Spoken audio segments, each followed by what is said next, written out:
need to start being you because you are you and you are unique.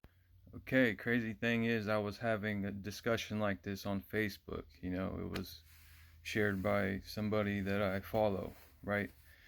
And I do have certain sentiments that are, correlating and congruent with certain things. Like I have, boundaries and ideas on these things, but I would like to play devil's advocate, and that way we can really have more of a defined linings here, you know, and that way we can know when we're crossing them or not. So the discussion is a good one to have, right? So in saying that, I'm going to bring ideas to hopefully further that. Now, to have a powwow, an intertribal powwow, a contest powwow, you kind of have to leave your identity at the door. You know, you cannot reach and expand greater masses without sacrificing some type of semblance of who you are. You know, at some point you're appealing. Somehow you go out and travel to other places and you have to adapt to their customs. Sometimes you dance the circle the wrong way or whatever. It's like every tribe has its ways and you kind of have to accommodate for that.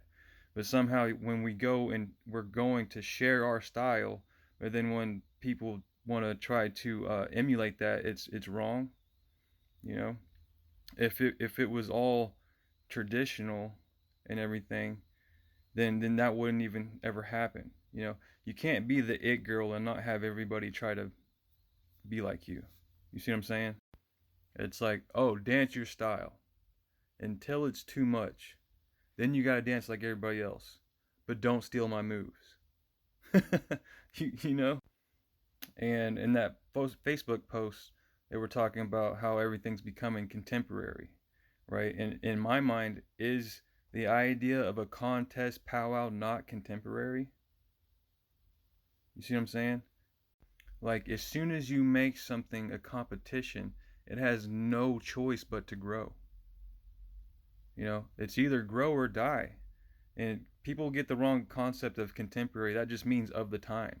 That's why it's contemporary and old style. But at the same time, these dances and stuff, they come from certain traditions. And who's to say all of those people that dance that style still practice those traditions? It just comes down to where their family is, where their family's from. That's why people are saying woodland tribes and not a certain tribe, because they were all traded, and there's all kinds of tribes that lived in the woods. Who's to say they didn't practice with the same herbs that had the same floral patterns and everything, you know?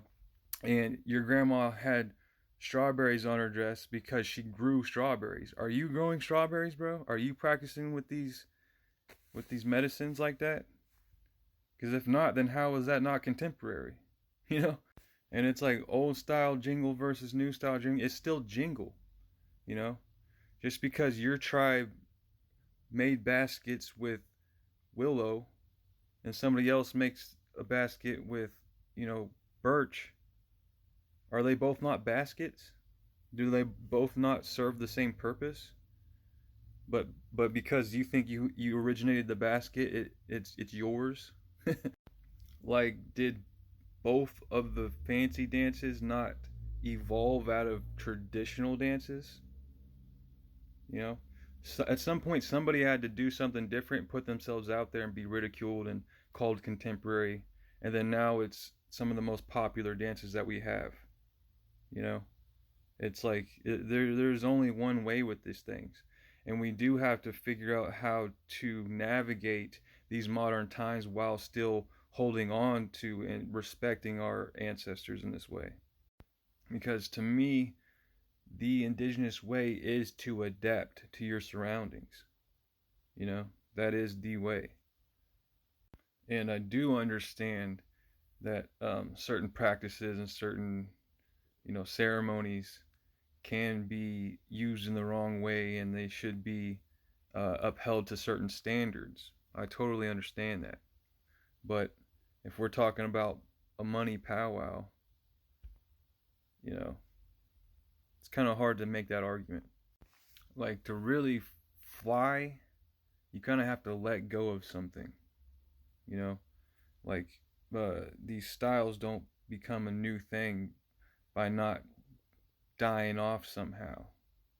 You know, that's how the process of life. You know, that would be asking like, you know, the NBA, LeBron and all of them. They're like, oh, they're it. They're gonna play until they die, and nobody else can join the NBA. Like nobody's gonna fucking watch that. Nobody cares about that, bro. I'm just saying these are probably out there ideas, but I'm just playing devil's advocate here, and I think the discussion it needs to be had for sure.